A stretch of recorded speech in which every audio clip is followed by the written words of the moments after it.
اللہ اکبر۔ اور اللہ جن 7 لوگوں پر اپنے عرش کا سایہ کرے گا ان میں سے ایک شخص کا ذکر کرتے ہوئے فرمایا وَشَابٌ نَشَأَ فِي عِبَادَةِ اللَّهِ، وہ جوان جس کی جوانی اللہ کی عبادت میں گزری، قیامت کے دن جب کوئی سایہ نہیں ہوگا اللہ اسے اپنے عرش کا ٹھنڈا سایہ عطا فرمائے گا۔ میرے مخاطبین جو اس وقت میرے سامنے موجود ہیں بالمشافہ، اور پوری دنیا کے اندر جو اس وقت مجھے دیکھ رہے ہیں، ان میں زیادہ تر تعداد نوجوانوں کی ہے، تو میں آپ سب سے مخاطب ہوں اور آپ کو کہتا ہوں کہ یہ جوانی دوبارہ نہیں ملنی۔ بندہ کہتا ہے بڑھاپا آئے گا دیکھ لیں گے، جس طرح ہر چیز کا سرور جوانی میں ہوتا ہے، ہر چیز کا لطف بندہ کہتا ہے جوانی میں ہے، سجدوں کا جو لطف جوانی میں ہے وہ کسی اور زمانے میں نہیں ہے۔ اپنی پیشانی کو سجدوں سے آشنا کرو، اپنی جوانی کو مثل سحر بے داغ رکھنا، اپنے شباب کو الجھنے نہ دینا، اپنے شباب کے تقدس کو پامال نہ ہونے دینا۔ اس کائنات کا بہترین چہرہ وہی ہے جو جنسی کالک سے محفوظ ہے۔ اپنے تقدس کو مجروح نہ ہونے دینا۔ تمہاری زندگی شبنم سے پاکیزہ تر رہے، سحر سے پاکیزہ تر رہے، تمہاری جوانی اتنی خوبصورت ہو کہ محمد عربی کو رشک آئے تمہاری جوانی پر۔ اپنی جوانی کو آوارگی میں بسر نہ کرنا، اپنی اس جوانی کو دین کے لیے وقف کرنا۔ سحری کے سجدوں میں آنسو بہا کر کے جوانی کا لطف کشید کرنا۔ جوانی کا لطف اور مزہ رب کے ساتھ محبت اور رب کے ساتھ عشق کرنے میں ہے۔ جوانی کے اندر دل کی بے تابیاں، دل کی بے چینیاں اور دل کی بے قراریاں ذرا مسلح پہ لے کے آؤ۔ عشق کرنا ہے تو کسی آوارہ سے نہیں، عشق کرنا ہے تو رب العالمین سے کرو، آمنہ کے لال سے کرو، تو پھر دیکھنا کہ یہ جوانی کیا نور بخشتی ہے۔ تم نے اس کے حضور پیش ہونا ہی ہونا ہے، اس کے حضور جانے سے تم بچ نہیں پاؤ گے، چھٹکارا نہیں، رستگاری نہیں۔ ایک ایک عمل کا تمہیں حساب دینا ہوگا، ایک ایک حرکت اور ایک ایک سکنت تمہاری تشت ازبام ہوگی۔ تمہارا پوشیدہ اور مخفی عمل قیامت کے دن سامنے آ جائے گا۔ اللہ اکبر، یہ قرآن ہے، یہ کوئی فرضی کہانی نہیں ہے۔ انہ لقول فصل وما هو بالہزل، فرمایا یہ قول فیصل ہے، یہ طے شدہ حقیقت ہے، یہ امر واقعی ہے، یہ کوئی مذاق نہیں ہے کہ یوں ہی کو کہانی بیان کر رہا ہے، یہ سب کچھ ہونے والا ہے، یہ اپنی آنکھوں سے تم دیکھو گے۔ آج انکار کرو یا اقرار کرو، تمہیں کھلا موقع دیا ہے، حتیٰ کہ تم کافر بن کے زندگی گزارنا چاہو، نمرود بن کے جینا چاہو، فرعون بن کے جینا چاہو، حامان بن کے جینا چاہو، ہم تجھے دنیا پہ موقع دیں گے۔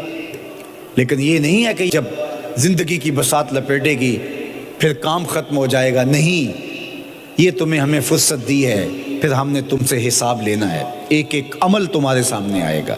اللہ اکبر، ذرا غور کیجئے، فآمنوا باللہ، تو بہتر ہے کہ اللہ پر ایمان لاؤ، اس کے حضور تو تم نے آنا ہی آنا ہے۔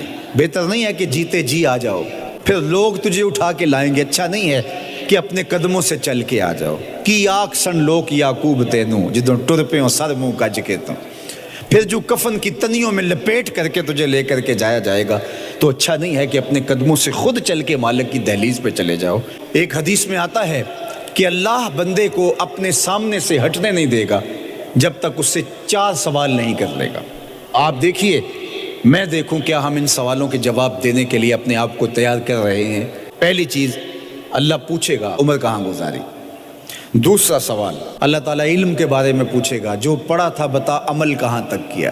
خلوت، جلوت، زندگی، شام و سحر تیرے اس سیکھے ہوئے علم کی مطابقت میں تھے یا علم عزت دولت کمانے کے لیے پڑھا تھا۔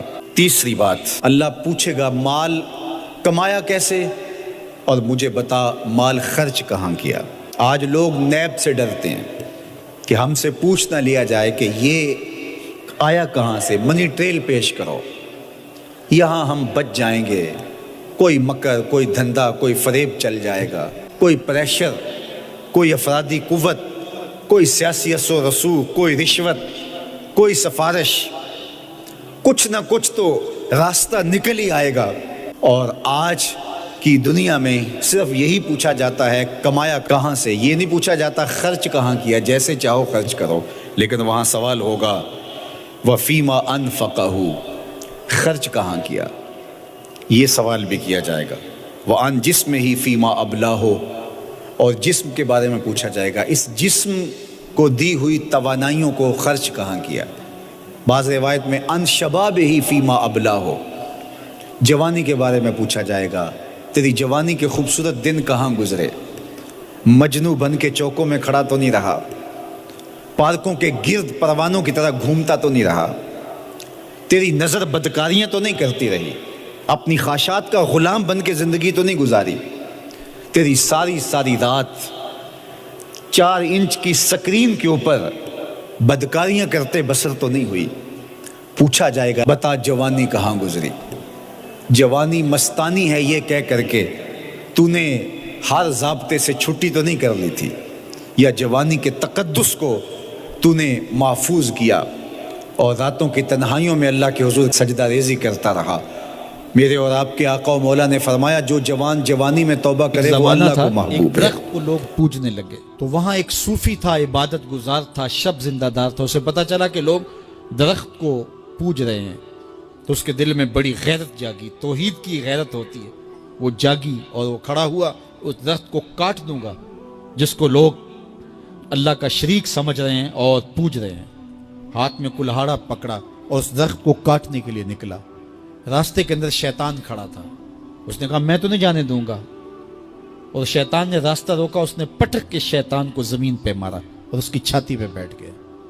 شیطان بہت مکار ہے اور وہ ہر ایک کو ایک طریقے سے نہیں لوٹتا، اس کے بڑے مکر و فریب اور دجل و تلبیسات ہیں۔ اس نے دوسرا طریقہ اختیار کیا، اس نے کہا جناب آپ عبادت گزار ہیں، تہجد گزار ہیں، شب زندہ دار ہیں، آپ درخت کو کاٹیں گے لوگ آپ کے مخالف ہو جائیں گے، پھر آپ کو ان کے مقابل کھڑا ہونا پڑے گا، اور سویرے شام لڑائی ہی لڑائی، آپ کی عبادتوں کے وقت میں خلل آئے گا، تو آپ نے ان کی قبر میں تھوڑا جانا ہے، آپ کی قبر اپنی ہے، ان کی قبر اپنی ہے، آپ چھوڑیے ان کو۔ اور ساتھ ہی کہا کہ جب آپ مصلی اٹھایا کریں گے تو نیچے سے 1 درہم مل جایا کرے گا آپ کو، تو آپ اس سے اپنے کھانے پینے کا انتظام کر لیا کریں گے اور آپ فارغ البال بھی ہو جائیں گے۔ اس طرح باتوں میں لگایا اور وہ زاہد صاحب واپس آ گئے، نماز پڑھی، مصلی اٹھایا، درہم ملا، بڑے خوش ہوئے اور دلیلیں تراشنے لگے، واقعی مجھے کیا لگی، تمہیں غیر سے کیا، تم اپنی نبیڑو، تم اپنی قبر میں جانا ہے، جائیں وہ بھاڑ میں، مجھے کیا لگے، مجھے ان کے بارے میں کیا پوچھا جانا ہے۔ نمازیں پڑھتا ہے، ہر نماز کے بعد مصلی اٹھاتا ہے تو 1 درہم ملتا ہے۔ کافی دن گزر گیا، دل بھی آہستہ آہستہ مردہ ہو گیا۔ ایک دن مصلی اٹھایا تو کوئی درہم نہیں نکلا، پھر دوبارہ کلہاڑا اٹھایا، اٹھا، راستے میں پھر شیطان کھڑا تھا، کہا کدھر جا رہے ہو، کہا درخت کو کاٹنے جا رہا ہوں۔ شیطان نے کہا میں تو نہیں جانے دوں گا۔ اس کو تجربہ تھا کہ میں اس کو پٹک کے زمین پہ مارا تھا، یہ میرے سے طاقتور تو ہے ہی نہیں، اس نے پھر گریبان سے پکڑ لیا، شیطان نے پٹک کے زمین پہ مارا اور چھاتی پہ بیٹھ گیا۔ وہ زاہد صاحب پریشان ہو گئے، شیطان کو کہنے لگے کہ یہ کیسے ہوا، میرا تو تجربہ ماضی کا یہ تھا کہ میں طاقتور ہوں تم کمزور ہو، لیکن اب تم نے پٹک کے مجھے زمین پہ مارا۔ تو کہا صاحب اس دن تم اللہ کی رضا کے لیے جا رہے تھے، آج تم درہم کے لیے جا رہے ہو۔ تو جب عمل میں خلوص نہیں رہتا تو پھر عمل نہیں رہتا۔